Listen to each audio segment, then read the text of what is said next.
autistique, elle a dû parfois mettre sa vie entre parenthèses pour accompagner son fils le mieux possible. Elle va nous raconter ce long parcours qui a été fait de plusieurs embûches, mais aussi de beaucoup de joie et beaucoup d'amour. Bonsoir Patricia et merci d'être avec nous ce soir. Bonsoir Mireille, bonsoir Délie, Madi, Anifa, bonsoir. Bonsoir tout le monde qui est présent. Alors Patricia, vous avez, on s'était déjà dit qu'on va se tutoyer Patricia, donc on ne va pas y aller avec le vous là. Ok, d'accord, merci. Donc toi, tu as plusieurs casquettes. Tu es éducatrice en enfance en difficulté. Et pour les autres casquettes, tu vas me les donner. Mais moi aujourd'hui, la casquette qui nous intéresse le plus aujourd'hui, c'est que tu es une maman. Et tu es la maman de 3 beaux enfants, dont ton fils Elliot, qui est, lui, atteint d'un trouble du spectre de l'autisme. C'est bien ça? Exactement. Alors, ce soir, je ne serai pas seule pour animer cet entretien. Je suis accompagnée d'une des membres de Congolese Women Network, Madame Madi Kabeya. Bonsoir, Madi. Salut.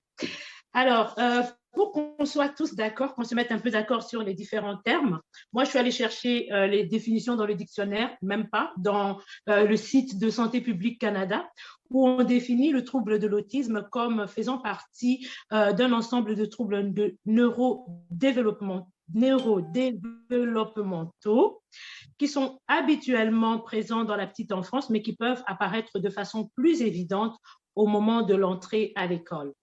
C'est un état qui se manifeste différemment d'une personne à une autre. C'est quand même un trouble qui est assez prévalent ici au Canada. Donc, on le retrouve dans la tranche d'âge entre 5 et 17 ans environ. Un enfant sur 66 aura reçu le diagnostic de trouble du spectre de l'autisme. Généralement, plus les garçons sont plus frappés. Donc, on retrouve environ un garçon sur 42, alors que pour les filles, c'est généralement une fille sur 165.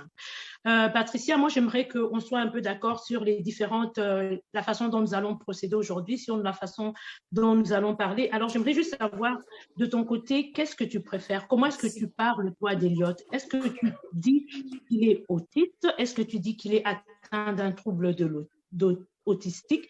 Est-ce que tu dis qu'il est différent? Comment est-ce que tu voudrais qu'on en parle ce soir? Si ça ne dépendait que de moi, je préférais dire qu'il est diagnostiqué autiste. Je sais que dans le langage courant, dans le langage populaire, on a tendance à dire qu'il est autiste. Ça dépend des personnes. Moi, je préfère dire qu'il est diagnostiqué autiste parce que ce handicap ne fait pas celui qu'il est. Alors, je préfère qu'on dise atteint de TSA ou sur le spectre où il est diagnostiqué autiste. C'est ça que je préfère. Alors, parfait. Donc, Madi et toutes les personnes qui sont dans la salle, vous avez entendu comment est-ce que Patricia voudrait qu'on parle aujourd'hui. Donc, on va essayer d'adopter l'une de ces terminologies. Alors, avant de pouvoir commencer et tout, de te donner encore une fois la parole, Patricia, moi, j'aimerais juste demander comment est-ce qu'il va, Elliot, aujourd'hui? Elliot va très bien. J'aimerais juste demander peut-être aux personnes qui nous suivent de fermer leur micro, ou à moins que Anifa ne mette tout le monde sur mute parce qu'il y a des retours. Alors, s'il vous plaît, ça serait... Oui, effectivement. Merci. Et aussi, juste pour poursuivre, il y a des personnes, Anifa, j'aimerais partager sur Facebook, on ne voit pas sur Facebook. Alors, si on peut s'assurer de ça, je m'excuse pour ce problème technique. Voilà, ce que je voudrais dire, Elliot va très bien.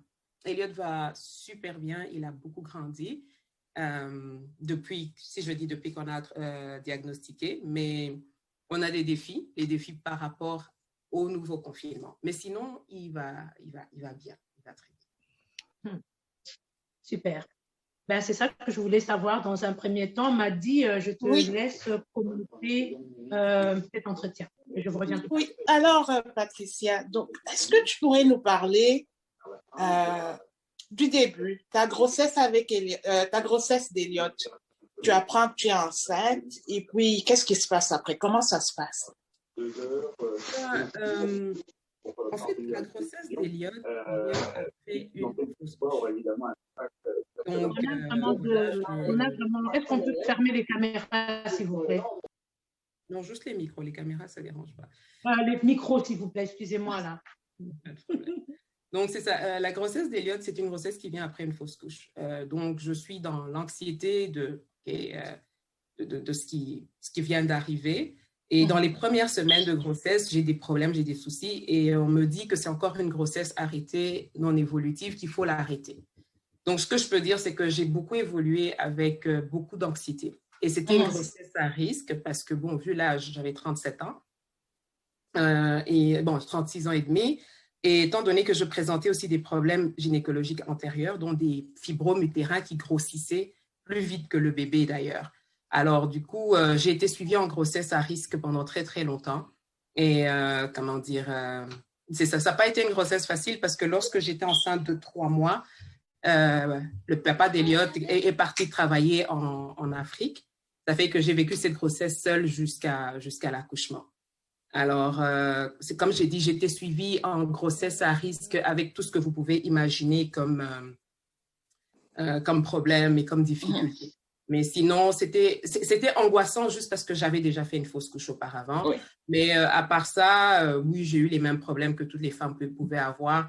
Mais il est né d'ailleurs avec du retard, hein, parce qu'il est né à 41 semaines et pratiquement 5 jours. Mais à la naissance, c'était un gros bébé, 4 kg 100, sans aucun problème. Oui, tu as ce beau bébé-là, tu es contente, tu remercies Dieu, toute la famille se réjouit, les amis. Et puis, qu'est-ce qui se passe après? Il grandit, qu'est-ce que tu observes? Honnêtement, pour moi, je dirais la première anecdote, c'est un jour, je devais faire des courses parce que lorsqu'il a eu... le premier événement, c'est la photo du Père Noël, il a 2 mois. On va pour prendre la photo, tout le monde autour dans le mall regarde, on dit, mais cet enfant fixe la caméra d'une façon jamais vue. Moi, j'étais fière. Pour moi, je disais, OK, c'est beau. Lorsqu'il a 3 mois, un jour, je le laisse avec mes frères et mon frère Mike lui met Le Roi Lion. Il avait 3 mois et il a regardé le film du début à la fin sans broncher. Il était captivé. Et mon frère me disait, ton fils va être un génie. Et donc, nous, tout ce qu'on a observé au départ, c'est que l'enfant allait être un génie et l'enfant présentait des choses extraordinaires. Et lorsque je pars rejoindre son papa à Lubumbashi, il a 4 mois. Et à ce moment-là, il présente des espèces de spasmes. Rien de bien grave, mais on le voit trembler et tout ça. Ma mère s'inquiète directement. Ma mère est infirmière de formation. Et à ce moment-là, pour une raison ou une autre, je dois faire un voyage en Afrique du Sud. Et j'ai vu les pédiatres à Lubumbashi, on m'a dit, c'est rien.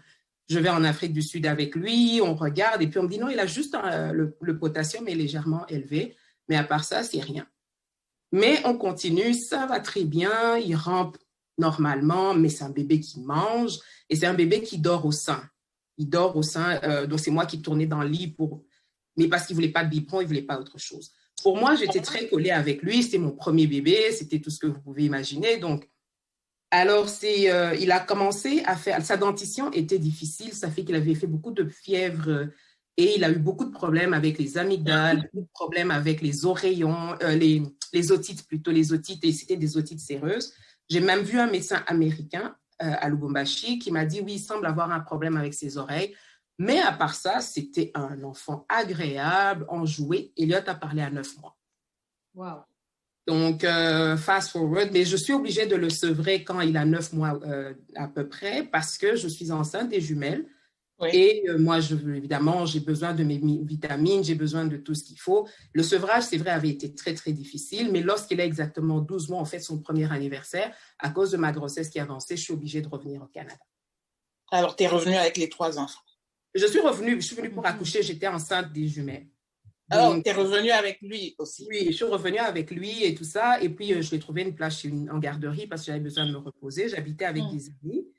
Et c'est lorsque j'accouche, non, en fait, je me retrouve hospitalisée à un moment donné. Il reste avec mes amis. Je le sentais un peu désemparé, mais Eliott a toujours été un beau bébé souriant. C'est lorsqu'il a 18 mois, les jumelles ont à peu près 1 mois et demi, que les infirmières qui venaient me voir à la maison pour m'aider remarquent que Eliott regarde la télé, le visage collé contre l'écran. Et puis, il a tendance à tourner sur lui-même et là, il pousse des cris très, très stridents. Mais à part ça, pour moi, il n'y a pas d'inquiétude. Oui. Il parlait comme un enfant, mais je ne me suis jamais inquiétée en disant qu'il a 18 mois, mais il devrait dire plus de mots que ça. Mais pour moi, ce n'était pas un problème. Eliott allait bien. Oui. Donc, et puis voilà. Alors, qu'est-ce qui te pousse à consulter dans ce cas-là? Quel est l'élément déclencheur? Lorsque je retourne à Lubumbashi avec les 3 enfants, en fait, ce qui s'est passé, c'est que les travailleuses sociales, les infirmières qui venaient à la maison avaient déjà remarqué quelque chose. Elles ont même entamé un processus pour le faire mettre en garderie spécialisée, mais ne m'ont jamais rien dit pourquoi leurs inquiétudes. Parce que si on m'avait fait part de leurs inquiétudes, je ne serais jamais rentrée avec l'enfant. Bon, moi, je pars parce que j'en peux pas. J'ai 3 bébés pratiquement et tout ça, vous imaginez. En plus, j'avais accouché par césarienne. Leur papa était venu juste pour assister à l'accouchement, mais obligation professionnelle, il a dû partir. Et ensuite, je retourne avec les enfants au Congo quand les jumelles ont 5 mois. Lui, il a à peu près 21 mois à peu près. Et à ce moment-là, il n'y a pas de problème. C'est quand il commence l'école. On remarque qu'il commence à regresser. Il se retire. Il ne joue pas avec les amis. Il est toujours collé aux éducatrices. Alors, la directrice de l'école, Françoise Katanga, de l'école Rafiki, m'appelle un jour. Elle me dit, on a un problème. Je pense que vous devez consulter un psychiatre. Mais j'ai piqué une crise. J'étais comme, pourquoi? Mon enfant va bien. Un psychiatre, pourquoi? Et voilà qu'un mois après, moi, je commence à travailler. Je dois partir en voyage en Afrique du Sud. Mais déjà, à ce moment-là, ma mère n'arrêtait pas de me dire, il y a quelque chose qui ne va pas avec l'enfant. Et on se disputait. Mais je disais, laisse-moi tranquille. J'étais avec l'enfant au Canada. S'il y avait un problème, on aurait vu. Oui. Alors, après que la directrice de l'école m'en ait parlé, je dois partir en Afrique du Sud pour une formation professionnelle. Et voilà que mon fils reste avec ma sœur aînée, Gisèle. Et quand je reviens, elle me dit, Patricia, Elliot, il y a un problème. Elliot rit dans son sommeil. Moi, je dis, mais bien sûr, il rit avec les anges. Elle dit, non, Patricia, c'est un fou rire qui n'est pas normal. En fait, en ce temps, ma sœur a déjà regardé sur Internet et elle a déjà compris que c'est un des signes de l'autisme. Mais elle ne veut pas te le dire. Mais comment on annonce ça à sa sœur? Moi, au fond de moi, il y avait quelque chose qui me faisait dire qu'il y avait quelque chose qui n'allait pas parce qu'il frappait, il griffait. Et puis, il ne dormait pas la nuit parce qu'il se réveillait, il parlait au mur, il faisait des trucs. Bon, à ce moment-là, moi, j'étais dans les... alléluia, ça, et je chassais les démons, quoi. Oui. Et voilà qu'un jour, ma mère me dit, Patricia, là, si tu n'y vas pas, je vais aller avec l'enfant. Et c'est au mois d'avril 2014. On se présente au centre de santé mentale sur la route vers Likasi. Et c'est là que le diagnostic tombe. Alors, et autiste. Et qu'est-ce que le médecin te dit? En fait, on arrive, il m'a demandé, il dit, on a des étudiants ici qui sont avec nous, est-ce que vous êtes d'accord pour qu'ils participent? Je dis, OK, d'accord. On fait des examens classiques, on vérifie l'enfant, l'anamnèse, on discute un peu avec moi, la grossesse, comment ça s'est passé et tout ça. Puis, on devait lui faire l'électroencéphalogramme. Mais il est tellement agité, il est tellement turbulent, il est tellement excité que c'est impossible. Alors, on passe la journée, comme c'était loin, on ne pouvait pas rentrer vers le golfe et tout ça. Et c'est à ce moment-là que, dans l'après-midi, on va s'asseoir dans le cabinet. Il y a tous les étudiants qui sont là. On est assis, maman, moi, et Elliot est en train de jouer. Et le médecin me dit, bon, au vu de ce qu'on a... Non, en fait, il commence à écrire une ordonnance. Monsieur, vous faites quoi, là? Il me dit, oui, on est en train de... Je fais une ordonnance pour les médicaments de l'enfant. On donne des médicaments à un enfant malade. Qu'est-ce que mon fils a? Il dit, madame, votre fils est autiste. Comme ça. Je dis, ah bon? Juste comme ça, sur base de quoi? Vous n'avez même pas les résultats de l'électroencéphalogramme. À ce moment-là, moi, je ne sais rien. Moi, je ne sais pas comment est-ce qu'on diagnostique l'autisme, quoi. Et là, c'est le choc, quoi. Je commence à m'énerver et tout ça. Moi, je suis épidermique, moi. Ma mère me dit, parce que je dis, mais comment est-ce que vous pouvez dire ça? Elle me dit, mais regardez-le, il joue. Il ne sait même pas que vous êtes là. Il n'est même pas dans votre monde. Il n'est pas avec nous ici. Il ne sait même pas que vous êtes là. Coup de poignard. Oui. Le coup de poignard. Puis là, dans ma tête, si je dois appeler son père, il faut que j'appelle son papa. Ma mère me dit, prends l'enfant, va dehors. Puis là, je vais dehors. Je tremblais tellement que le chauffeur le prend. Et je prends le téléphone et j'appelle son père qui était en mission de travail en dehors du pays et je lui explique. Il me dit, reste... Parce que moi, ma première réaction, c'est, je rentre au Canada. Oui. Parce que d'office, je ne voulais rien savoir. Et puis finalement, ma mère prend l'ordonnance, elle va à la pharmacie, elle prend les médicaments. Donc, je ne sais pas vraiment ce qui s'est passé, comment est-ce qu'on est arrivé à la maison. En fait, j'étais en colère. La première réaction, c'était la colère. Parce que je me disais, je regarde l'ordonnance, je vais sur Internet, Dépakine, Tegretol, Risperidol. Et quand je regarde, c'est pour les bipolaires, c'est pour les schizophrènes, c'est pour les épileptiques. Je suis comme, pourquoi un enfant de 3 ans? Et puis on m'explique qu'il faut couper, il faut écraser. Je suis comme, non, oublie ça là. Alors, avec son papa, on se dit, on va aller chercher un deuxième diagnostic. Et puis, je vois le pédiatre.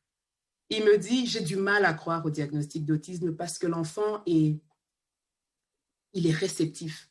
Il regarde, il fixe du regard, il accepte les câlins, il sourit quand on lui tend les bras. Il dit, j'ai du mal. Et puis là, il est venu observer l'enfant avec nous à la maison et puis chez mes parents. Il dit, non, il doit y avoir autre chose. Je ne pense pas que c'est l'autisme. Alors, il me dit, ici à Lubumbashi, on n'est pas vraiment équipé, mais comme vous avez une assurance médicale, allez à Kinshasa et là, vous pouvez vous organiser. Et rapidement, c'est là que j'appelle mon amie d'enfance, Dr Riziki Maneno, fondre au téléphone et elle me dit, Patricia, ne t'en fais pas, on va faire ça. En une semaine, tout a été organisé. J'ai pris l'avion, je suis arrivée à Kinshasa, atterri directement, on est admis au CMK. En 3 jours, il a tout fait, psychologue, neuropsychiatre, pédiatre. On a fait un scanner, on a fait tous les examens. Puis finalement, je rencontre le docteur Daniel Okitundu, où il me dit, Madame, votre enfant est autiste. C'est comme ça qu'on l'a appris. Alors là, le diagnostic est confirmé.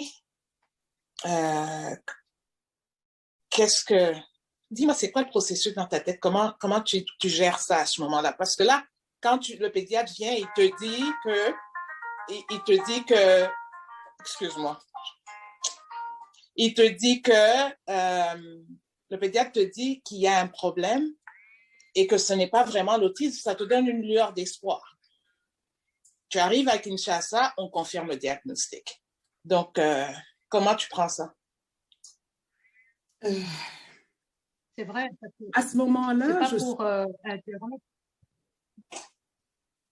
Allô? Oui, on est. Oui, je voudrais faire du coup par rapport à ce qu'elle pose comme question et tout, parce que j'aimerais aussi vraiment savoir comment est-ce que tu penses à ce moment-là, parce que certaines personnes, lorsqu'on leur donne le diagnostic comme ça,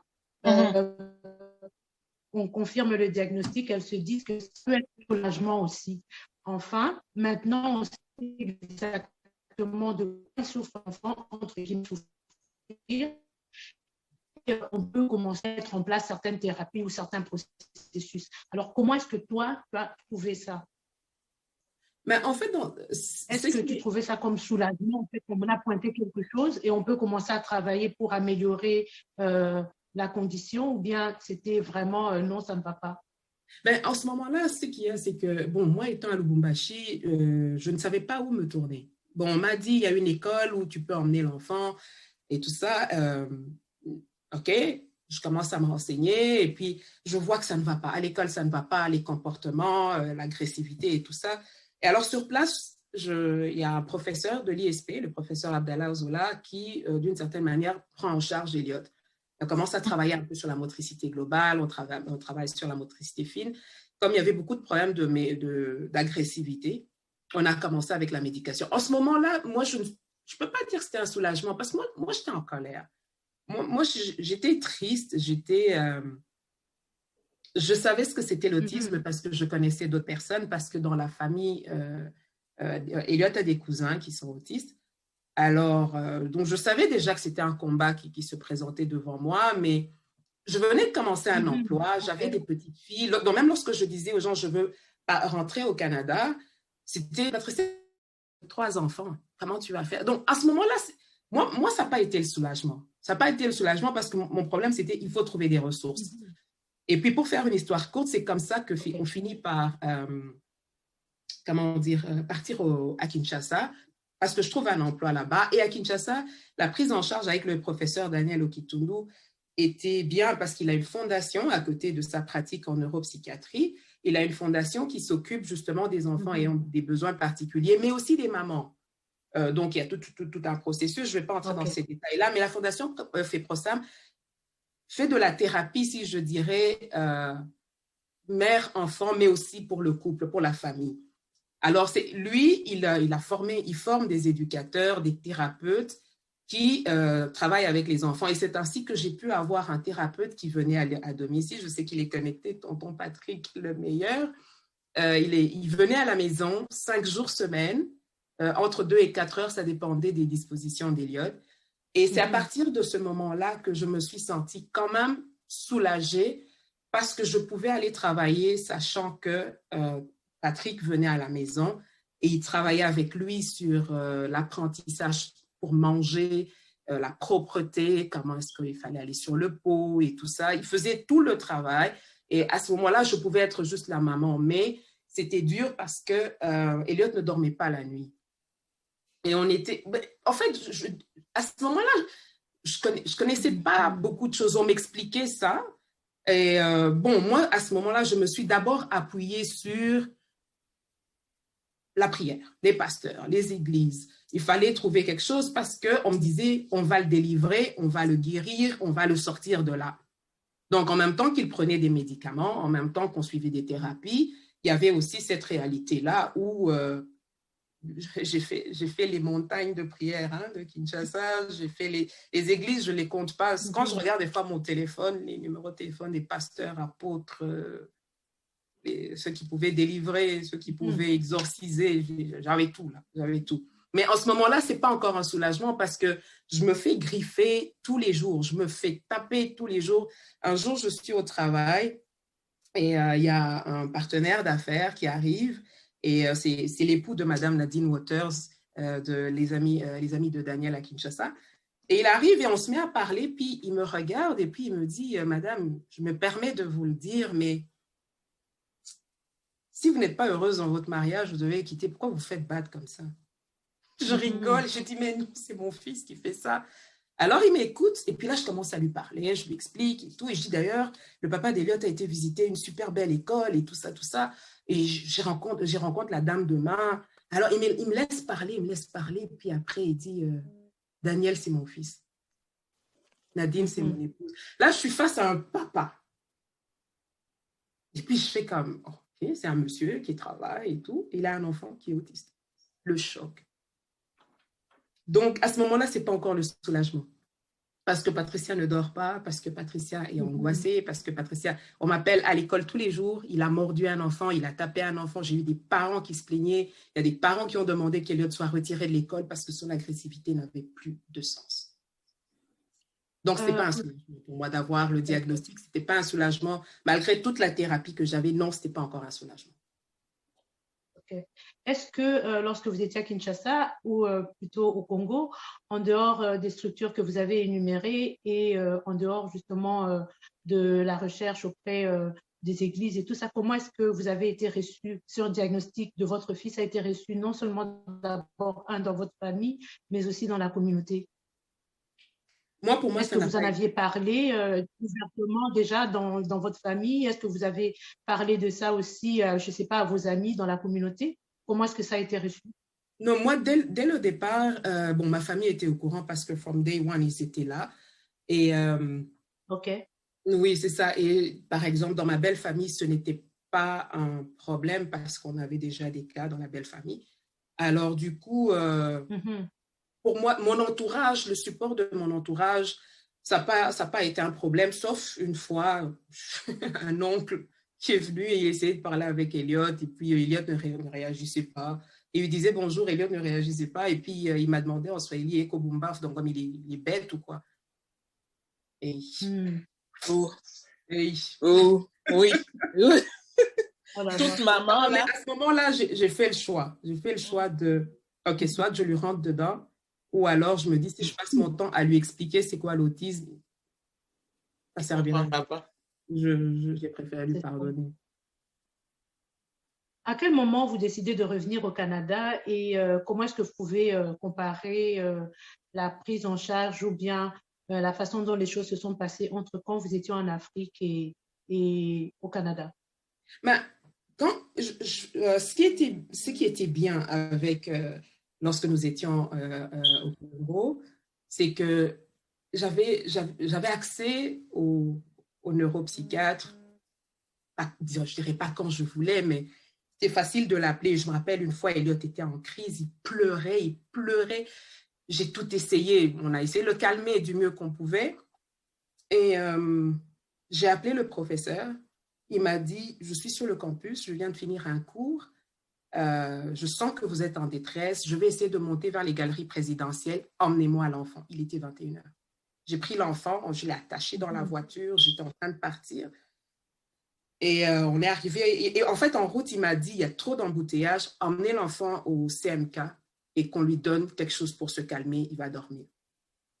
Donc, ce qui était bien, j'avais des nounous extraordinaires. Les employés de maison que j'avais étaient d'un support. C'est des personnes avec qui j'ai gardé contact. Parce que Elliot étant hypersensible au niveau de la tête, avec beaucoup, mais vraiment une forte hypersensibilité. Par exemple, on ne pouvait pas le coiffer. Il ne supportait pas le bruit de la tondeuse, pas les bruits des ciseaux. Lui brosser les dents, c'était tout un problème. Même le laver, quand on le lavait, on ne touchait pas la tête. Alors, mais c'est drôle, mais quand c'était Tantine Yvette qui coupait les cheveux d'Elliot, il était tranquille, ou quand c'était un des de gardes de sécurité de la maison. Alors, pour moi, le diagnostic à Kinshasa, l'entourage, le lien de famille qui était là avec ma famille, avec les proches, c'était bien. C'était bien, mais ce n'était pas assez parce que comme il ne parlait pas, on avait besoin de logopède et orthophoniste. Il y en avait un qui venait d'arriver, M. Makabala, avec qui je suis toujours en contact d'ailleurs. Et bon, voilà, l'opportunité se présentait pour que je vienne au Canada ça faisait 3 ans qu'on était partis, donc il était temps que je revienne pour certaines démarches administratives.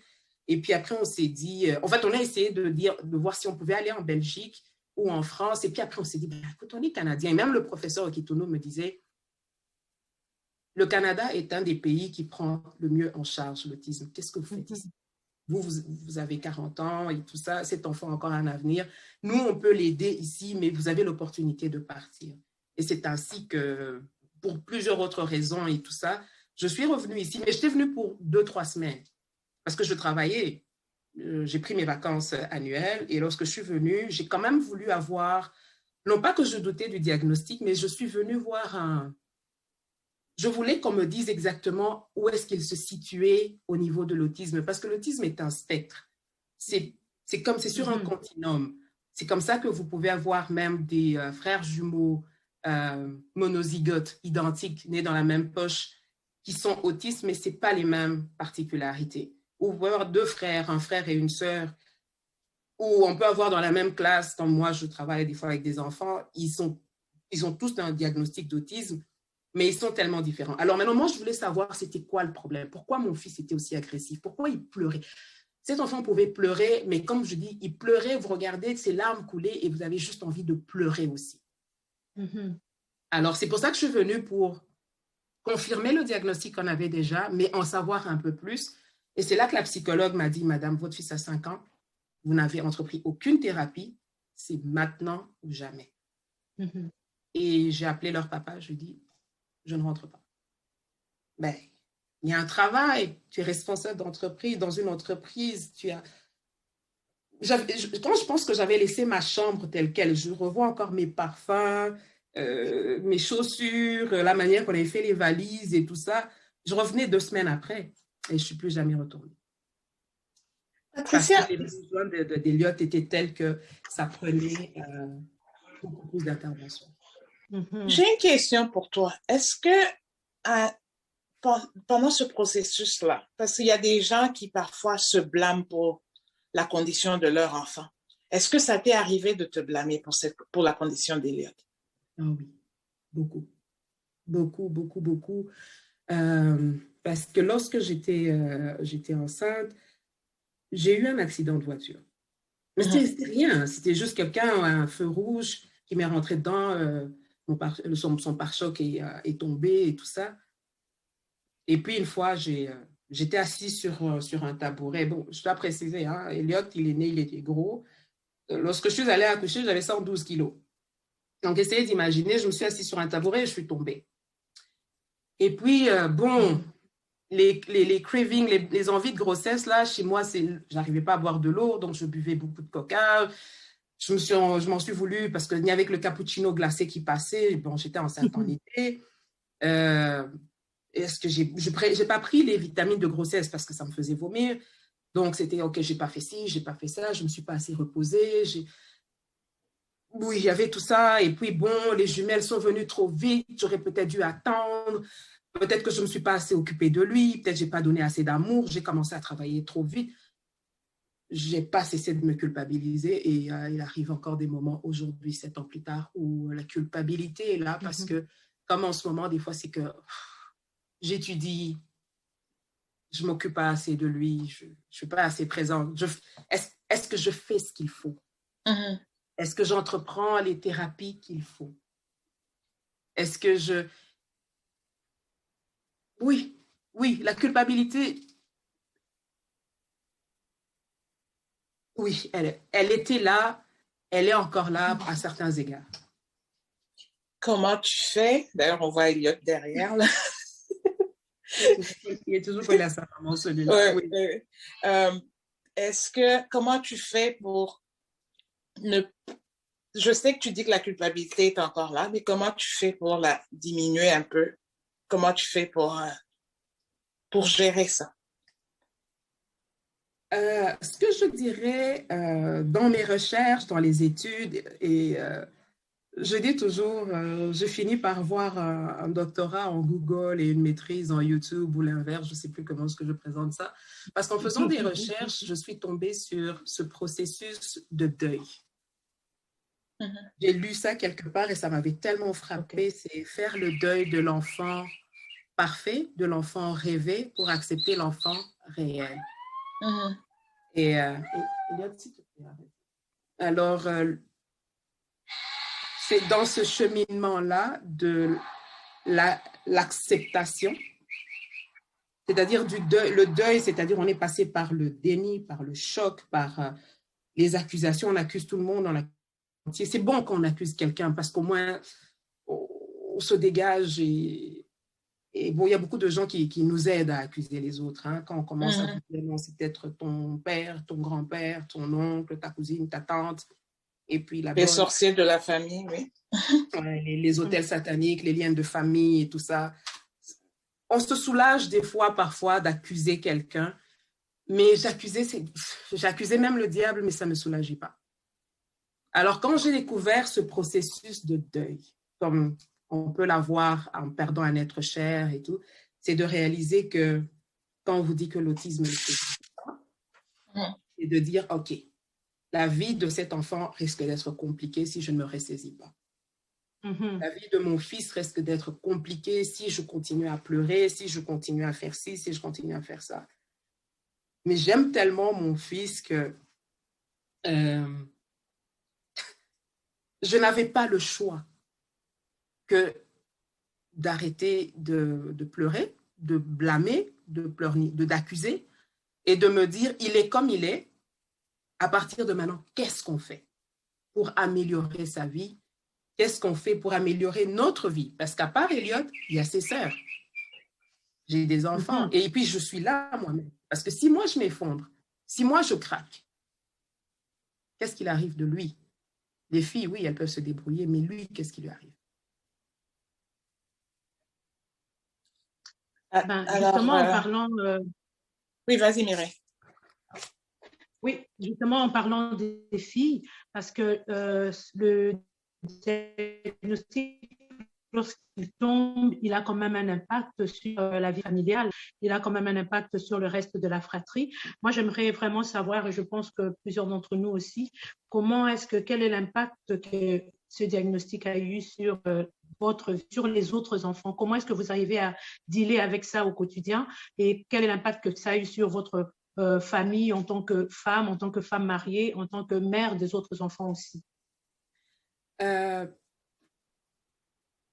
que je peux dire, c'est que par rapport à ses sœurs, lorsqu'on était au Congo, je ne le sentais pas vraiment parce que les nounous étaient là. Donc, je me concentrais sur Elliot, j'allais travailler, je revenais à la maison et puis je me concentrais sur lui. Mais c'est lorsque je suis revenue ici que j'ai commencé à sentir comment est-ce que mes filles étaient petites, elles avaient juste 3 ans, et que j'ai commencé à sentir les reproches de mes filles. Maman, tu ne joues pas avec nous, tu es toujours avec Elliot. Des fois, je voyais 2 petites filles collées l'une contre l'autre parce que j'étais soit trop fatiguée, ou j'étais en train de gérer une crise, ou j'étais en train de... Ou des fois, quand elles sont là, mais maman, pourquoi il nous tape? Pourquoi il est comme ça? Est-ce que l'autisme va se terminer un jour? Est-ce qu'il va guérir un jour? Est-ce que... Ça vient vous chercher. Sur le couple, je peux imaginer que la plupart des gens qui ont un enfant avec des besoins particuliers, avec une maladie chronique, ou avec... ça peut être n'importe quel handicap. Ça peut être très difficile, en ce sens que, justement, dans le processus de deuil, et je compare ça souvent à la foi, c'est personnel. La manière qu'on accueille le diagnostic de l'enfant, chacun le vit à sa manière. Je racontais une anecdote. Un jour, on est dans le cabinet du professeur Okitundu. On est là, Elliot et puis son papa. On est assis et le professeur parle. Et puis, il s'arrête, il nous regarde tous les deux. Il dit, quand je parle à la maman, le papa est sur son téléphone. Quand je parle au papa, la maman regarde l'enfant. Et puis, il pose la question à son papa. Il lui dit, comment est-ce que tu vis le diagnostic de l'enfant? Je crois que je me tourne les pouces pendant qu'il parle. Et il commence à parler. Et ma réaction est, vraiment, je pense que c'était comme dans un film au ralenti. Je lève ma tête. Je commence à le regarder. Je le regarde parler la bouche ouverte. Et le professeur Okitundu me dit, pourquoi vous avez cette réaction? Je dis, parce que je ne savais pas qu'il souffrait autant. Je ne savais pas. Et il me dit, comment ça, tu ne savais pas? Et c'est là que lui, il répond, il dit, mais tu es déjà tellement effondré, tu es tellement déchiré que si je venais te parler de comment moi je me sens, tu vas être par terre. Donc, c'est pas parce qu'on ne communiquait pas, mais chacun vivrait la souffrance. Moi, je suis expressive, lui, il ne l'est pas. Mais par moments, je me disais, il n'est pas là, il ne comprend pas, il ne m'aide pas ou quoi que ce soit. Mais alors, ça, ce sont des choses... Je me fais souvent poser la question de savoir, les statistiques sont là, les taux de divorce sont très élevés chez les couples ayant des enfants autistes et autres handicaps. Est-ce que c'est l'autisme qui cause le divorce? Je dis non. C'est la gestion des stress, c'est la gestion du deuil, c'est comment est-ce qu'on le vit. Parce que j'ai des amis ici au Canada qui, je les vois, l'homme, il dit, c'est rien, ça va passer, c'est spirituel, on va prier, ça va passer. Et la femme est frustrée parce qu'elle, elle va aux thérapies, elle fait ci, elle fait ça, et l'homme, lui, dit, arrête avec tes histoires-là. Et c'est un couple qui a des problèmes. Ce n'est pas parce qu'ils ne s'aiment pas, ce n'est pas à cause de l'autisme, mais c'est l'acceptation de où est-ce qu'on se situe dans ce cheminement-là. Alors, le papa d'Elliot, il dit que je suis la championne de l'autisme. Et je pense que chacun vit à sa manière cette histoire-là. Et puis, bon, il y en a qui sont soudés. J'ai des amis qui sont soudés. Il y en a qui se perdent. Il y en a qui se perdent et puis la réalité l'emporte sur le couple aussi. Donc, mais pour moi, dans mon cas, maintenant, je parle beaucoup à mes filles. Elles savent ce que c'est. Elles en parlent à l'école. Elles en parlent avec les gens. Elles peuvent expliquer c'est quoi l'autisme. Et oui, elles râlent. Oui, elles pleurent. Maman, pourquoi? Est-ce qu'il va parler un jour? Est-ce qu'il va? Pourquoi il nous tape? Pourquoi il crie? Maman, des fois, il nous fait honte. Mais j'essaye d'avoir du temps de qualité avec mes filles. J'essaye d'avoir une relation avec mes filles. Je ne veux pas que le fardeau de l'autisme de leurs frères les empêche d'être des petites filles normales, de grandir, mais elles sont très protectrices avec leurs frères. Et même parfois avec moi-même aussi, elles me protègent beaucoup. Elles sont toujours là. Maman, ça va aller. Maman, que Dieu te bénisse. Maman... Oui, mais c'est difficile.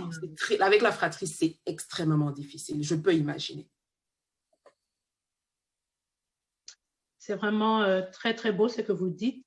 Il est déjà 20h20. Normalement, notre conversation, notre entretien devait prendre fin à 20h30 et nous avons déjà beaucoup de commentaires du public et on a encore beaucoup de choses à se dire. Là, moi, quand je regarde ma feuille, j'ai pas encore fini.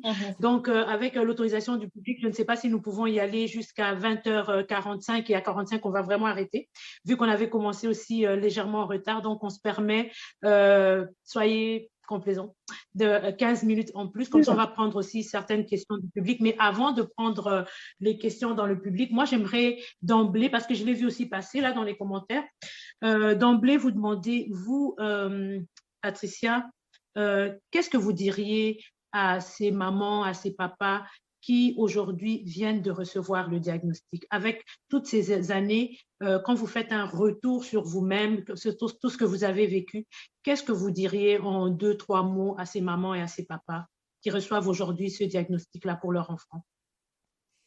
N'attendez pas. Dès que vous avez le diagnostic, après les larmes, la frustration, la colère, la tristesse, le processus de deuil doit se faire assez rapidement. Et une des choses que je dis toujours, n'hésitez pas à vous faire aider. N'hésitez pas à demander de l'aide. Quand je dis demander de l'aide, c'est d'aller demander parfois de l'aide professionnelle, pas pour l'enfant, pour vous. D'aller dire, je suis fatiguée, je suis incapable, je ne dors pas, est-ce qu'on peut m'aider à dormir? Je le dis et je n'ai pas honte de le dire, je le dis en regardant la caméra. J'ai déjà fait 2 dépressions majeures, j'ai été consultée, j'ai été médicamentée parce que je ne dormais pas, parce que je ne mangeais pas, parce que j'étais épuisée, je ne pouvais plus rien faire. Alors, il ne sert à rien de se dire qu'on est des super-héros, qu'on peut tout faire. Je dis souvent aux parents, entourez-vous des gens bien, entourez-vous des amis, entourez-vous des personnes que vous pouvez appeler et qui peuvent intervenir très vite.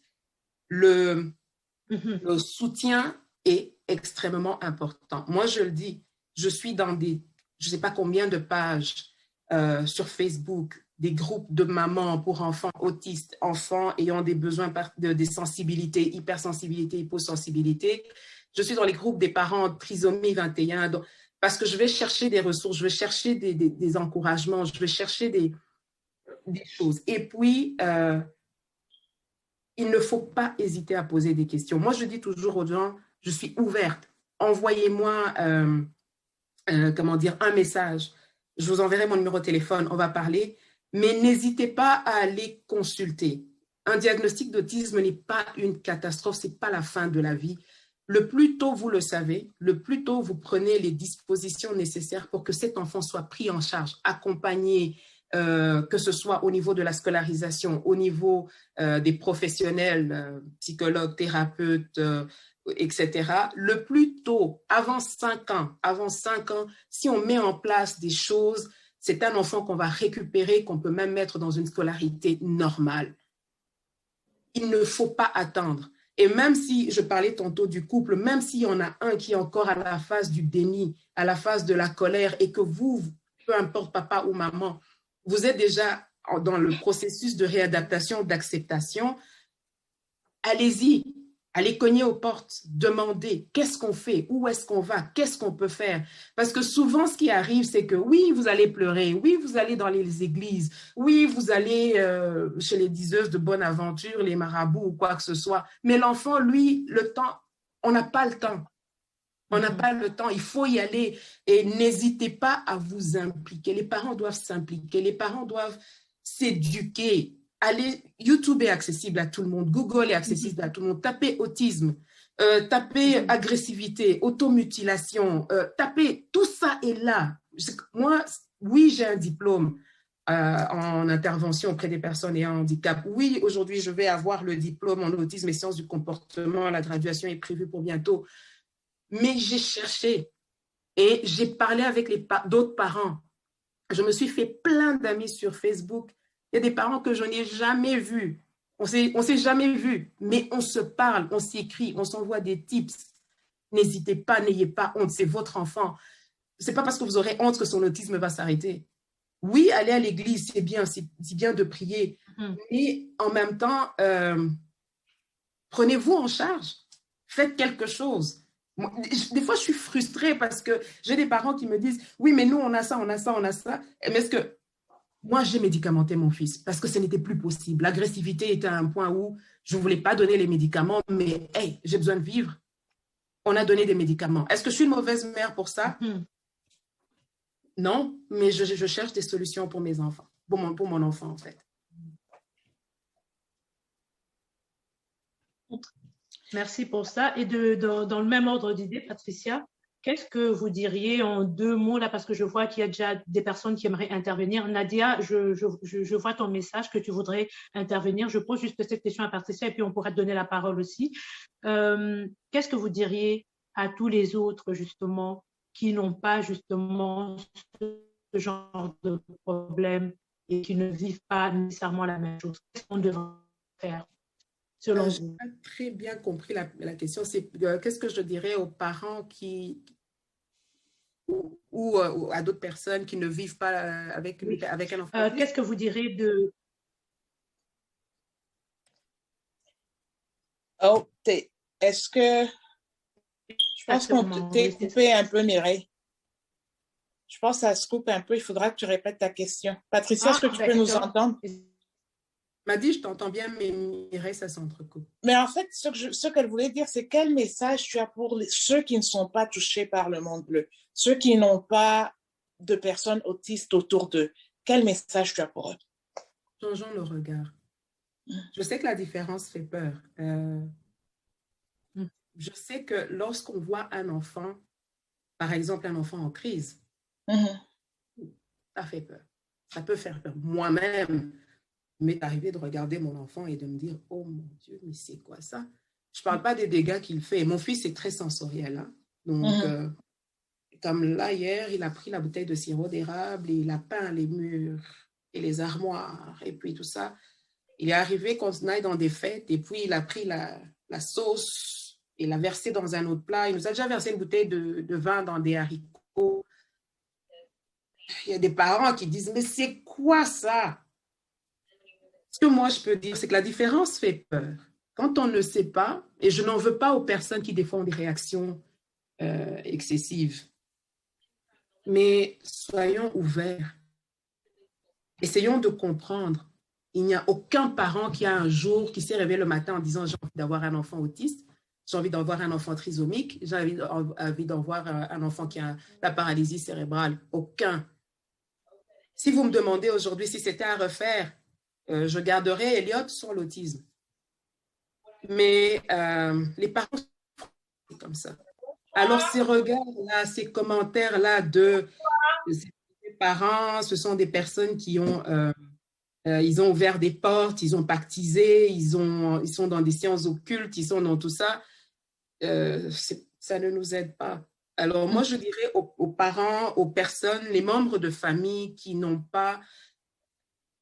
Essayez juste de comprendre. Des fois, posez la question, renseignez-vous. Et puis, même si vous ne pouvez rien faire pour l'enfant, apportez de l'appui aux parents. Moi, j'ai des gens extraordinaires, des gens que je ne connais pas, mais qui me disent, vas-y, courage. Je ne sais pas ce que c'est, je découvre ce que c'est, mais tu es dans le bon, continue, continue, continue. Et c'est ça qui me donne la force de continuer. Donc, je dirais de changer le regard. Imaginez quand vous montez dans l'avion et que vous avez un enfant en crise. D'abord, un enfant neurotypique, il n'a pas de problème.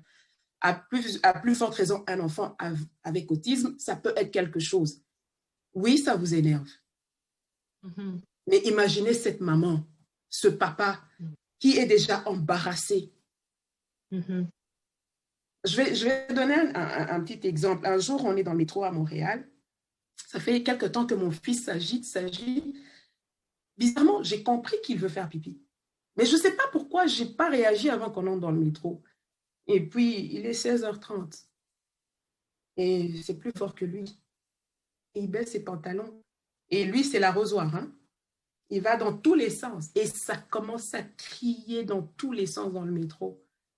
Je m'excuse. Alors, je me mets devant lui pour qu'il pisse sur moi. Là, je suis complètement mouillée.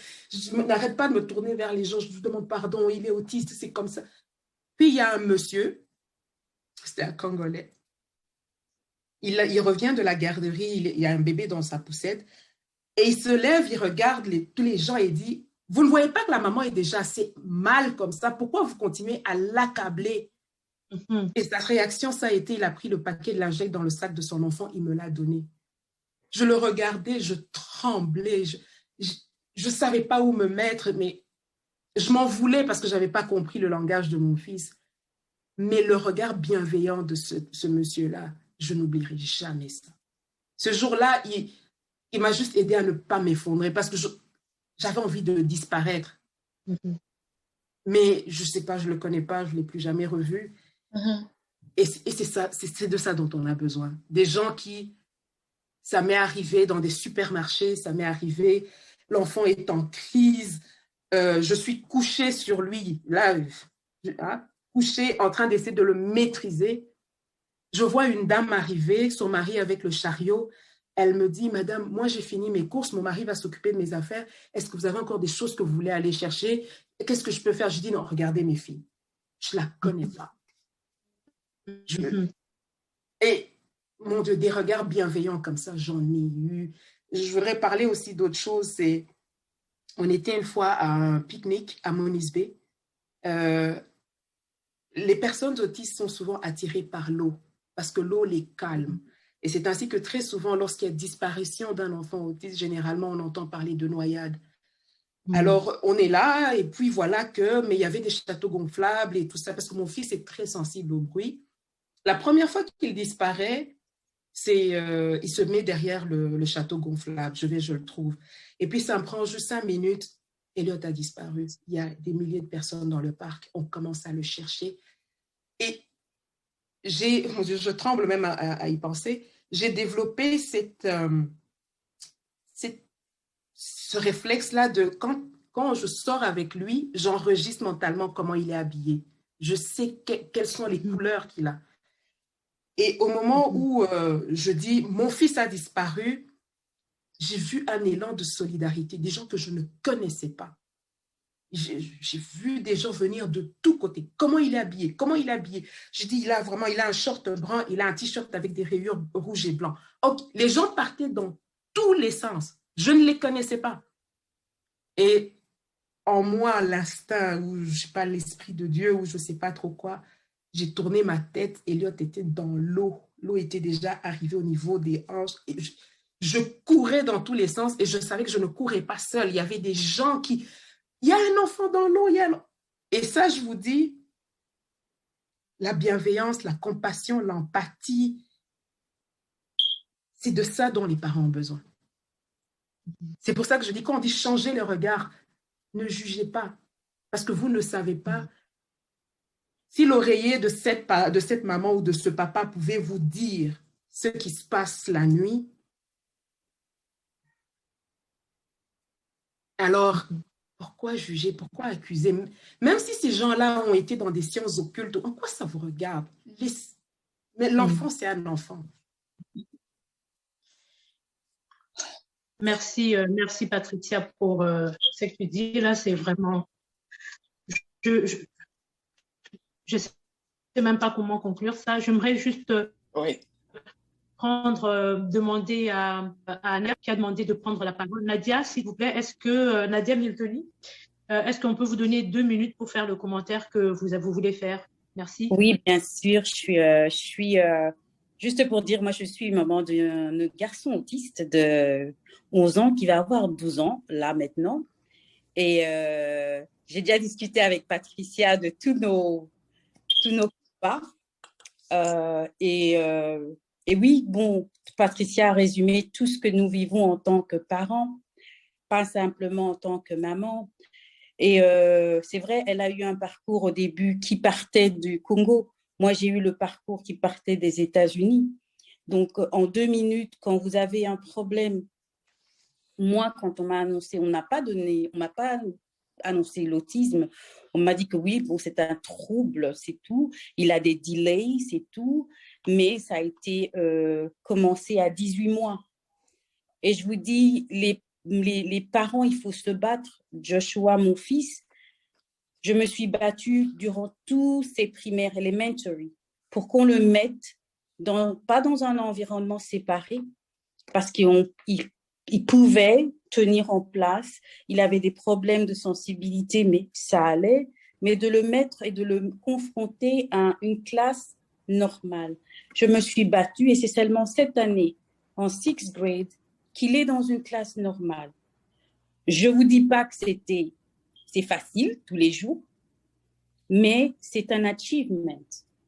Ça veut dire qu'il faut continuer à vous en tant que parent, puisque vous connaissez votre enfant, à briser des portes, à avancer. Il m'a fallu 5 ans pour qu'il aille dans un enseignement général, pour que je leur dise qu'il a besoin d'être confronté pour sa socialisation à des enfants de son âge qui parlent. Il faut le faire. Oui, moi, mon parcours, c'était d'arriver ici, qu'on a pris en charge Joshua à 18 mois. Même parcours que Patricia, denial. Je ne voulais pas le croire. Tous les tests, je me disais qu'il ne savait rien. Je filmais même l'enfant, j'envoyais des vidéos pour dire que vous voyez, il saute, il fait ceci. Mais à un moment donné, j'ai eu un pédiatre qui m'a dit, maman, le jour où tu arrêteras de stresser, ton enfant va manger. Tu as un enfant qui mange. Tu as un enfant, j'avais ma fille aussi que j'ai eue 14 mois après. Tu as un enfant qui mange bien et tu as un enfant qui ne mange pas. Il faut aller avec le flow. Dès que j'ai arrêté de stresser, en tout cas pour la nourriture, l'enfant a commencé à me dire « Ah, j'aime ça, je veux goûter ça, je veux goûter ça ». Il a commencé à parler. Il a parlé à 5-6 ans. Il a enlevé sa tutude de la bouche qu'il gardait en fait comme outil pour être conforté. Donc, en fait, le travail que l'on fait, c'est un travail qu'on fait tous les jours. Toute victoire, petite qu'elle soit, le jour où mon fils a dit « Maman », j'ai sursauté. Wow. J'ai dit « Pardon ?» Répète. Et il me regardait, il fait « Maman ». J'ai fait « C'est pas vrai ?» Il a dit « Maman ». Il avait 5 ans. Donc, toute victoire, qu'elle soit petite, moi, je les célèbre. Maintenant, il est là, Nintendo Switch, il parle tellement qu'on fait des discussions, il explique tout. C'est son truc. Pourquoi il se sent mal? Pourquoi il est comme ça? C'est pour ça que tout autisme, le spectrum est tellement grand que je ne peux pas dire, écoutez, mon enfant ressemble à cet enfant. Mon enfant ressemble à... C'est un spectrum. Mon enfant a des delays. Il est sensible à certains bruits. La seule chose maintenant qu'il peut me dire, c'est que maman, je n'aime pas le bruit et il va se tenir comme ça. Donc, je mets juste mes mains pour le calmer. Donc, il faut vraiment, comme on dit, de la tolérance. Quand vous voyez un enfant sauter, qui fasse des cris et des bruits, comme dirait Patricia, vous ne savez pas ce que nous vivons tous les jours. Les exemples de Patricia, j'en ai des tonnes. À l'aéroport, même truc. Il veut aller aux toilettes. On est à la frontière. Je demande, je dis, est-ce que je peux passer la frontière? Tenez les passeports, je dois aller, il doit aller. Mais il a fait pipi devant. La frontière en Afrique du Sud, ils ont porté l'enfant. Mais tout le monde regardait, ils ont porté l'enfant jusqu'aux toilettes. Ils m'ont dit, I'm so sorry. Je ne savais pas que c'était comme ça. J'ai dit, it's okay. Moi, je suis préparée pour tout. Qu'il arrive ça, j'ai une tenue de rechange. Mais je dois penser. Vous savez, on doit penser à tout ce qui peut arriver. C'est pour ça que parfois, nous, maman, on te dit, on est fatigué. Mais je me dis aussi comme Patricia, si je suis fatiguée, moi, qui va faire ce que je dois faire pour lui? C'est sûr. Donc, courage. Je pense que toute maman en général travaille, mais nous, on travaille au niveau mental. On doit gérer tout ça. Et c'est pour ça justement qu'on dit que vous êtes des grandes combattantes et que vous êtes des mamans, des super mamans vraiment formidables. Déjà, les mamans... On est des mamans. Vous êtes des mamans et vraiment les témoignages que vous nous apportez là, ça permet justement d'avoir une autre vision du spectre de l'autisme, et de savoir comment aussi nous, en tant que femmes, en tant qu'amis, en tant qu'hommes, en tant que personnes dans la société, nous pouvons justement répondre, et comment est-ce qu'on peut vous accompagner et accompagner ces enfants qui sont les nôtres aussi. Moi, j'aimerais prendre aussi, je ne sais pas, Anifa, si tu es là, j'aimerais prendre d'autres questions. Mireille, permets-moi d'ajouter ceci. Je dis, c'est bien qu'on ait des conversations comme celles que nous avons aujourd'hui. Ça permet d'ouvrir les yeux. La semaine passée, j'ai participé à une matinée de réflexion. Et depuis la semaine passée, je suis débordée d'appels, que ce soit des professionnels, particulièrement au Congo. J'aimerais ajouter ceci. Mireille a parlé des chiffres au début. Lorsque mon fils a été diagnostiqué en 2014, on parlait d'un enfant sur 85, un enfant sur 90 à peu près qui était diagnostiqué. Ici au Canada, maintenant, là, on parle d'à peu près un enfant sur 65. Et c'est 4 garçons pour une fille. Exact. Je voudrais juste, pour toutes les personnes qui nous suivent, que nous ayons cette réflexion. Je veux que ça reste, que les personnes réfléchissent à ça. L'autisme touche les garçons. C'est pour ça que nous tous, aujourd'hui, les organisatrices et moi-même, nous sommes en bleu. Le bleu, c'est parce que justement, ça représente, on a toujours, comme par le passé, voulu associer le bleu aux garçons, mais aussi le bleu, c'est une couleur très apaisante qui apaise. Mais est-ce que vous pouvez imaginer que 4 garçons pour une fille, un enfant sur 65 au Canada aujourd'hui né aura un diagnostic d'autisme sur toutes les formes? Est-ce qu'on a essayé de penser à ce que seront ces garçons dans 20 ans, dans 25 ans? Est-ce qu'on a essayé de penser à comment est-ce que nos filles, elles vont se marier avec qui? Avec des garçons qui mettent des couches? Avec des garçons qui ne savent pas vivre en société, qui n'ont pas d'habileté sociale? Est-ce que vous ne voyez pas que nous sommes en train d'aller vers une génération d'hommes qui vont avoir des problèmes? Je ne parle pas de l'aspect spirituel, là, de tout ce que ça peut avoir comme implication. Je ne parle pas de ça. Je parle d'une réalité. Est-ce que vous pouvez imaginer que parmi autant que vous êtes, vous connaissez au moins une famille? Avant, on avait l'impression que ça ne nous touchait pas, nous les Noirs. Hein? Parce que qu'est-ce qui se passait chez nous? On cachait ces enfants-là. On ne les sortait pas. Il y a des parents qui ont pratiqué de l'infanticide. Ils ont tué ces enfants-là. On les a envoyés dans des villages. Aujourd'hui, nous avons, par exemple, en République démocratique du Congo, le phénomène des enfants de rue. Combien d'enfants qu'on a emmenés dans les églises pour exorciser, délivrer, ceci, cela? Mais ce sont des enfants, il y en a combien qui sont autistes? Avec toutes les manifestations qu'ils ont et tout ça. Donc, nous avons aujourd'hui on ne peut pas ignorer. On ne peut pas ignorer parce que les chiffres sont là. Aujourd'hui, je dirais, la personne qui a étudié, je prends la casquette de l'éducatrice, on va me dire l'autisme ne se guérit pas. Les gens spirituels vont me dire que je n'ai pas la foi. Mais la réalité, elle est là. Le plus important, c'est que les personnes autistes évoluent toujours. Il faut leur donner les moyens d'être autonomes, d'intégrer la société. Je pourrais répondre à Nadia, par exemple, elle s'est battue pour que son enfant est en classe régulière. Moi, j'ai fait l'inverse.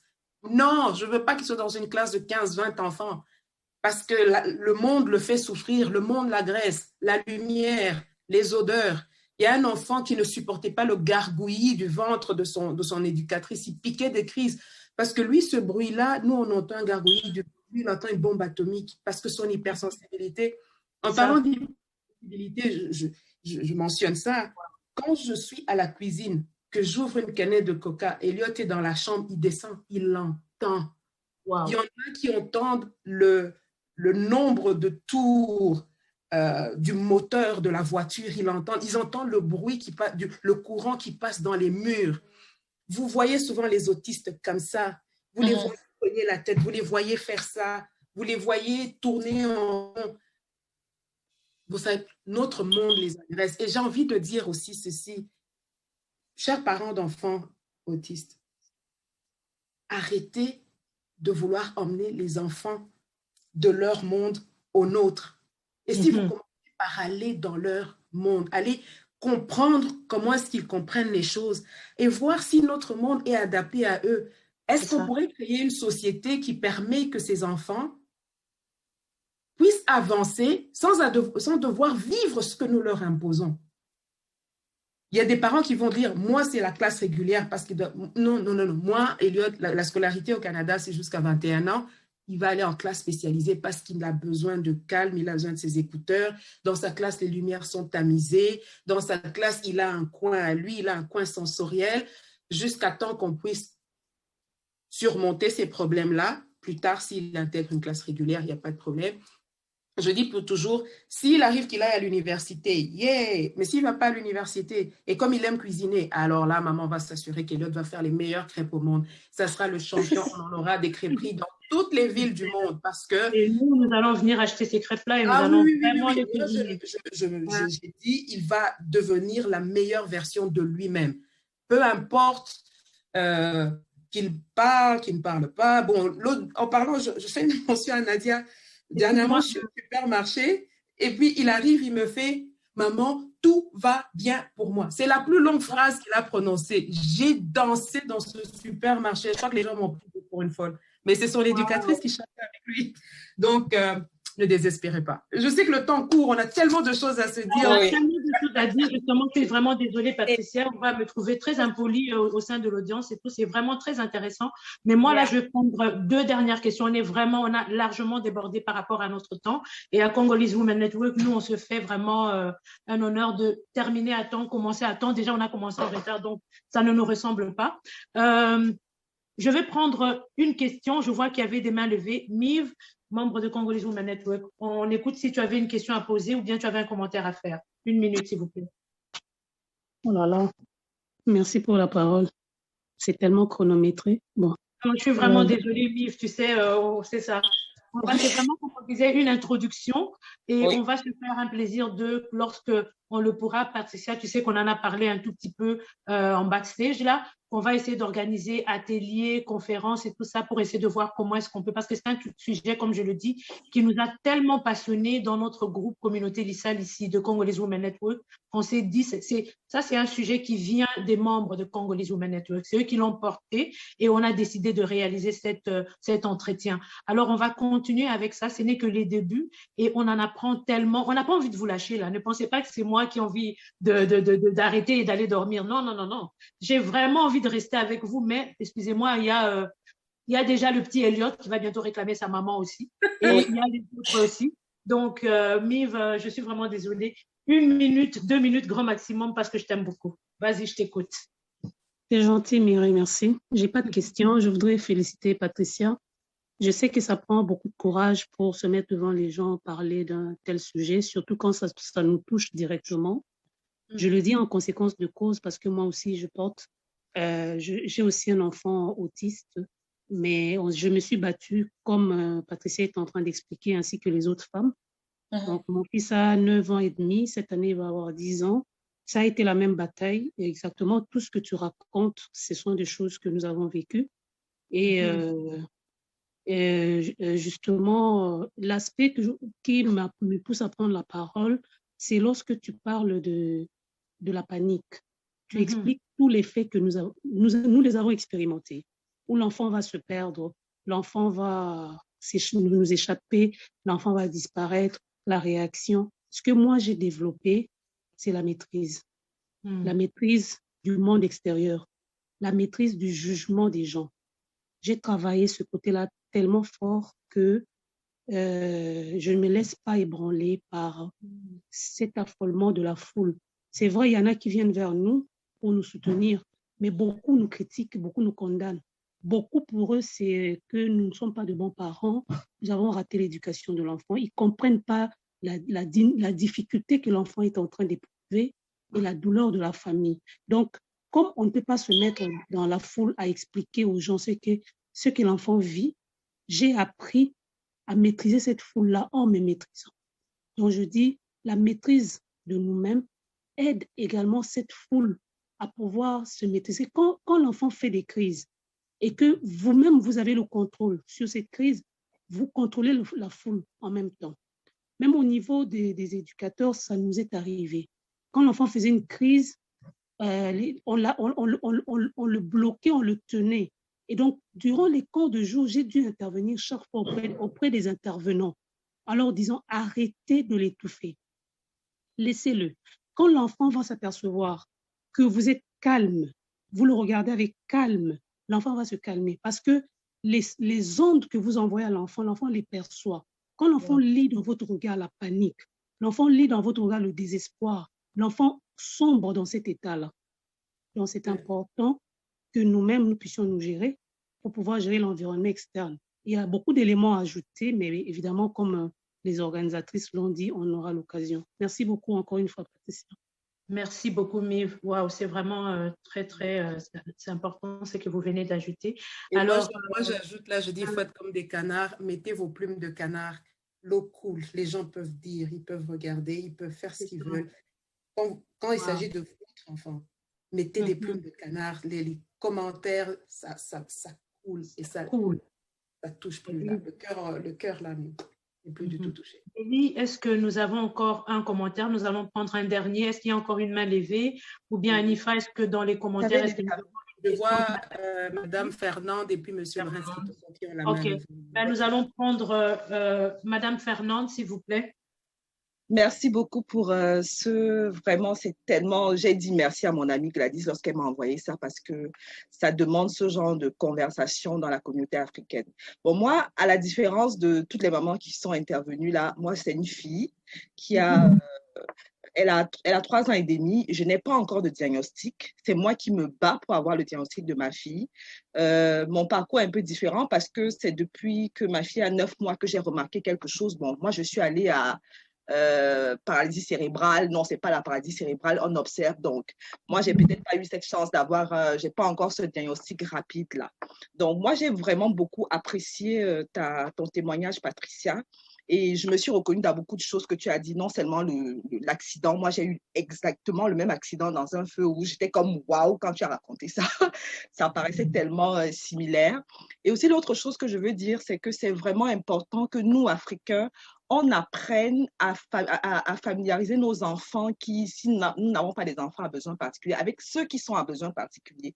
Pourquoi? Parce que ça permet déjà de comprendre, ça permet aussi de savoir qu'on peut être avec ces enfants-là. Moi, je prends un exemple.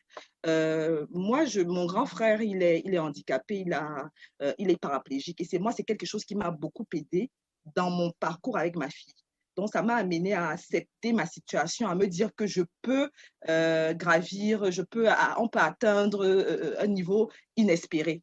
Maintenant, l'autre chose aussi que je voulais surtout poser la question à Patricia, c'est, vous avez beaucoup parlé de l'Afrique. C'est quoi la différence entre la prise en charge en Afrique et au Canada? Est-ce qu'il y a des bons côtés? C'est quoi votre expérience? Je pose la question parce que j'imagine qu'il y a peut-être des mamans à un moment qui voudront peut-être retourner en Afrique. C'est quoi votre expérience? C'est ça ma question. Merci. Aussi drôle que ça puisse paraître, je suis partie d'Afrique pour venir ici parce que j'étais venue chercher une certaine expertise. Je suis arrivée ici, j'ai rencontré tellement de frustration. Je suis arrivée depuis 2016 à Montréal, puis j'ai déménagé à Ottawa en 2017. Je suis encore sur des listes d'attente pour certains services. Et ça m'a frustrée. C'est une des raisons pour laquelle je suis allée chercher un diplôme, la formation. Alors, l'avantage que nous avons chez nous en Afrique, c'est la famille, c'est la socialisation, c'est le support. Ça, c'est une des choses. Depuis quelque temps, je suis en contact avec beaucoup de médecins, psychologues, neuropsychiatres. Par exemple, en République démocratique du Congo, pour parler du Congo. Et quand je discute avec eux, avec leur façon de prendre en charge les enfants, la seule chose que je pourrais reprocher, c'est qu'il y a beaucoup de médication. L'autisme ne se soigne pas forcément avec la médication. Pourquoi on donne des médicaments aux enfants autistes? C'est parce que l'autisme vient avec des comorbidités. Moi, je les appelle les cousins de l'autisme que je n'aime pas.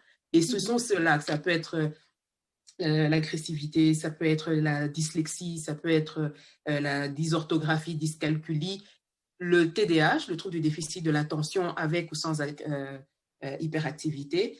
Et puis, il y a d'autres qui sont déficients intellectuels, qui ne sont pas déficients intellectuels. Pour revenir à ta question, moi, je suis partagée. J'ai envie de rentrer. J'ai envie de rentrer pour plusieurs raisons, parce que certaines choses qui se font là-bas sont très bien. Parce que la prise en charge de l'autisme, ce n'est pas seulement l'intervention éducative, mais c'est aussi la socialisation, les habiletés sociales, l'apprentissage de toutes ces choses-là. Alors, nous avons l'opportunité chez nous, si j'ai envie que mon fils ait des cours de musique, je peux trouver un guitariste, je peux trouver un pianiste, je peux trouver... On va lui apprendre plein de choses. Il peut faire judo, karaté, et même mon frère va l'y emmener, la nounou va l'y emmener, le chauffeur va l'y emmener, et ceci. Mais je suis au Canada, seule, je travaille, je suis une maman monoparentale, je travaille, j'étudie, j'ai commencé à travailler, puis j'ai arrêté parce que ça n'allait pas.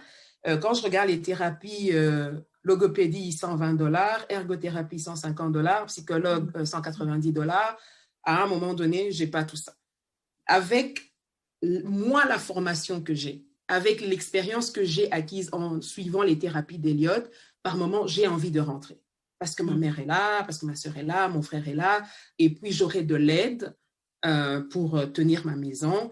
Et comme l'envie que j'ai maintenant, c'est de me consacrer surtout aux plus démunis et d'arriver avec, OK, c'est parce que on n'a pas eu le temps de parler de toutes les petites choses que j'ai faites qui ne viennent pas des thérapeutes. Je donne un exemple. Mireille, excuse-moi, donne-moi quelques minutes.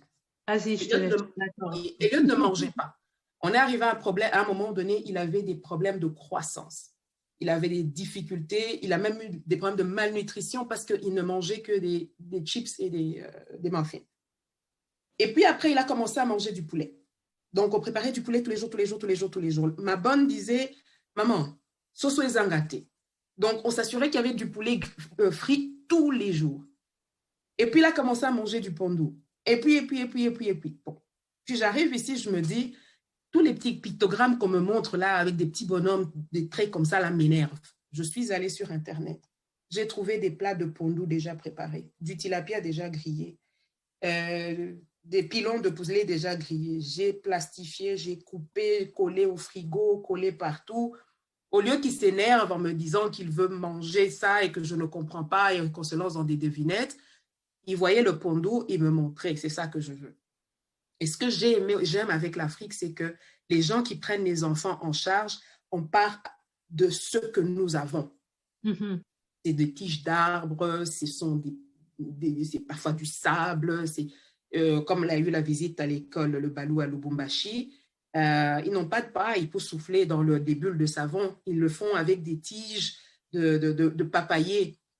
Alors, je me dis, j'ai tellement de choses que j'ai appris ici que j'ai envie de transmettre là-bas. Et je sais que d'une certaine manière, mon fils sera bien parce que il m'a, moi, formé, expérimenté. Je vois beaucoup de parents qui me disent, on veut venir au Canada, on veut venir au Canada. J'en ai découragé beaucoup parce que je dis, si vous n'êtes pas résident, si vous n'avez pas des assurances médicales, si vous allez perdre 3 ans, le temps d'avoir l'opportunité de faire... Alors, il y a du bon là-bas, il y a du bon ici. Je ne dirais pas que tout est mauvais d'un côté ou d'un autre, mais je demande aux parents que peu importe où vous êtes, il y a moyen de prendre en charge de votre enfant. Merci, je suppose que la question a été répondue, Fernande. Merci beaucoup pour ça. Alors là, malheureusement, nous sommes obligés de mettre un terme à notre entretien et c'est vraiment avec un peu de dépit là qu'on le fait, mais nous te remercions, Patricia, pour ce que tu as fait de venir nous parler de la condition de ton fils et ça nous permet justement d'avoir un autre regard, comme tu nous demandes d'avoir un autre regard, mais cette fois-ci parce que nous savons exactement de quoi il s'agit. Alors, merci pour cette générosité, parce qu'il faut faire, c'est vraiment une preuve de grande générosité de venir là et de nous parler un peu de ton quotidien et de tous les combats, mais aussi des belles victoires et de cet amour que nous sentons, cet amour de maman que tu as pour ton fils. Merci aux autres, merci Tania, merci Fernande, merci Nive, merci à chacune d'entre vous qui avez mis des commentaires et merci beaucoup d'avoir partagé vos expériences avec nous. En tout cas, je ne sais pas qu'est-ce qu'on pourrait vous souhaiter à chacune d'entre vous. Je ne sais pas qu'est-ce que Congolese Women, Patricia, qu'est-ce que tu aimerais que Congolese Women Network puisse te souhaiter? Une bonne route, des belles découvertes, d'être bien accompagnée, ou bien qu'est-ce que tu veux qu'on te souhaite? Ça sera mon mot de la fin. D'abord, je voudrais vous dire merci. je voudrais vous dire merci parce que Madi, on m'a dit, on se connaît tellement depuis, on a commencé l'école primaire ensemble. Je voudrais vous dire merci pour ces belles opportunités parce que des conversations comme ça, on n'en a pas beaucoup. Et il m'arrive de beaucoup écrire sur ma page Facebook, d'essayer de partager le maximum d'informations. Et je suis profondément touchée par cette invitation et j'apprécie énormément. J'espère que ce n'est pas la dernière. Et d'ailleurs, je lance un appel à Mive, la Grande Royale, en disant que je pense qu'on a une très, très grande conversation à avoir et une conversation publique pour les gens qui voudraient encore en avoir un peu plus, en savoir un peu plus. Et qu'est-ce qu'on peut me souhaiter? Que je tienne le coup? Je saisis ça, Patricia, merci. On va y revenir. D'accord, c'est ça, que je tienne le coup. Oups, le micro, il est fermé. Oui, non, ça va.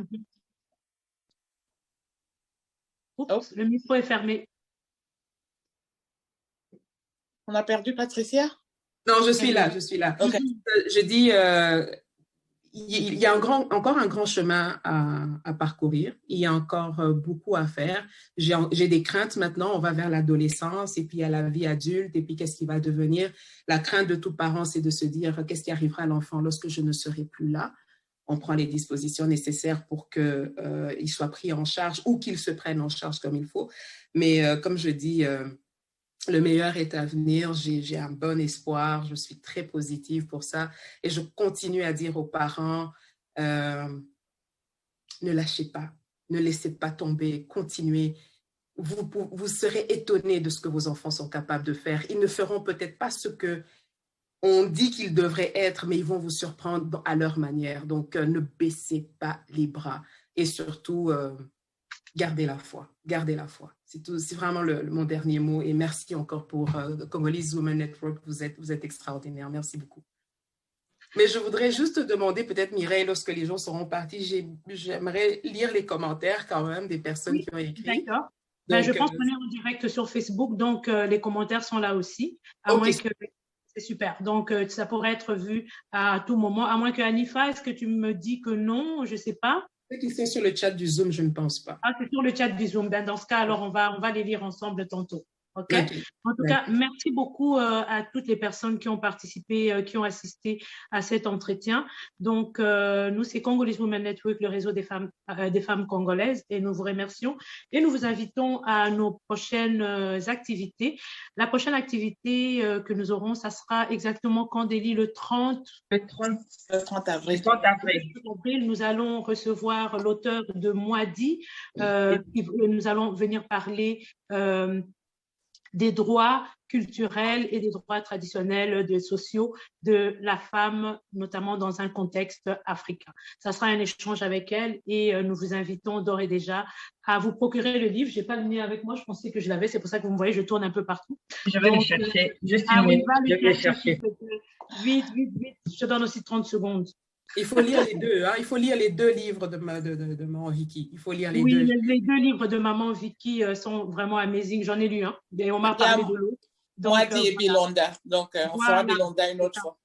Donc, nous vous invitons à lire ce livre-là et à venir participer justement à l'échange que nous allons avoir avec l'auteur à ce sujet-là. Et bien sûr, le livre nous sert de soubassement pour venir discuter de droits culturels et sociaux de la femme africaine en général, en particulier, mais de la femme en général. Alors, merci à chacune d'entre vous et bye bye. Le livre. Bye. Oh, yeah. Mireille, le livre. Oui. Ben, il est là, m'a dit le montre. Tu l'as vu? Non. Plutôt, Délie le montre. Délie, il faut qu'elle parle pour que les gens puissent la voir. Sinon. Ah Délie, oui, il est là, le livre. C'est Moadi de Madame Vicky Kalambay. OK. Vous l'avez vu? OK, ben, je ne sais pas, on peut le mettre dans le chat et tout ça. Donc, on va le mettre dans les chats, là. Et puis où est-ce qu'on peut se le procurer? Donc, ça sera dans 2 semaines. Et nous Sur Amazon aussi, en version Kindle, pour ceux qui ne peuvent pas l'avoir. Aussi, pour les personnes qui sont là, qui seront intéressées à devenir membres de Congolese Women Network, bien sûr, c'est le réseau des femmes congolaises, mais nous sommes vraiment ouvertes à tout le monde. Nous sommes ouvertes aux femmes en général qui partagent notre mission et vision. Vous pouvez trouver ça, Mission Vision, sur notre site web, je pense qu'il est en construction encore, ou sur notre page Facebook. Nous acceptons aussi les hommes comme étant les amis des membres, les amis de Congolese Women Network. Merci. Et là, sur ce, au revoir et bonne soirée chez vous. Au revoir.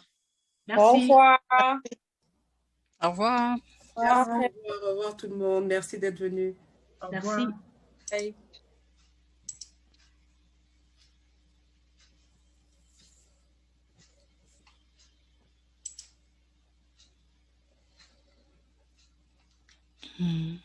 J'ai presque fini de lire, j'ai presque fini. Non, non, on te chasse pas. Non, on te chasse pas. Oh, no, go. Oh, take your time. Yeah. Non, je pense bye que... Bye bye, Annie, Bravo à vous tous pour le bon travail, une belle rencontre. Bravo, merci beaucoup. Merci. Merci d'être resté jusqu'ici. J'ai pas mis dans le chat, mais j'aimerais ça avoir le contact de Patricia pour une entrevue comme je travaille à la radio. Ça serait vraiment une très belle initiative là, de parler à la radio de ça, une entrevue si possible, m'envoyer les coordonnées. C'est une radio, excusez-moi, c'est une radio basée où?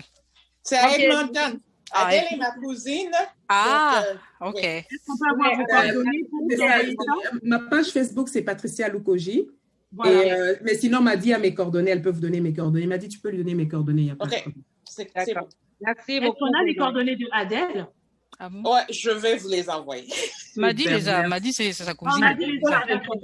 Dans Congolese Women Network. Super. Donc, c'est vraiment ce qu'on fait. Hein. C'est ça le réseau. Donc, venez, Oui. vous allez rencontrer des gens et puis vous allez vous mettre en connexion. Là, c'est vraiment le réseau.